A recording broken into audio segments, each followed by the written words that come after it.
നമുക്കെല്ലാവർക്കും അറിയാം, cherry blossom അതായത് സക്കുറ ജപ്പാനെ പ്രതിനിധീകരിക്കുന്നതാണെന്ന്. പക്ഷേ ഈ മനോഹരമായ പൂവ് ജപ്പാനിലേക്ക് നുഴഞ്ഞു കയറിയതാണ്. അതെ, ചെറി ബ്ലോസം ആദ്യം വളർന്നത് ചൈന, ഹിമാലയൻ പ്രദേശങ്ങൾ, കൊറിയ തുടങ്ങിയ ഏഷ്യൻ മേഖലകളിലാണ്.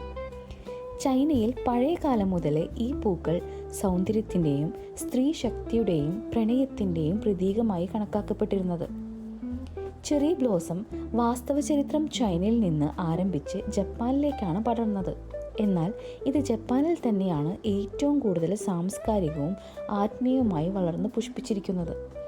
ചെറിപ്പൂക്കളുടെ കൃഷിയും അവ കാണാനുള്ള ആചാരങ്ങളും ജപ്പാനിൽ നാരാ കാലഘട്ടത്തിലാണ് ആരംഭിച്ചിരുന്നത്. ഇത് വെറും ഒരു പൂവ് മാത്രമല്ല, ഒരു ജനതയുടെ മനസ്സിൻ്റെ പ്രതീകം കൂടിയാണ്. ഇന്ന് ലോകം മുഴുവൻ ഇതൊരു സ്നേഹത്തിൻ്റെ, പ്രതീക്ഷയുടെ, ഒരു പുതുതലമുറയുടെ പ്രതീകമായാണ് കാണുന്നത്. ഇത് ശരിക്കും ഒരു ചൈനീസ് പൂവിൻ്റെ ജപ്പാനീസ് കഥയാണല്ലേ.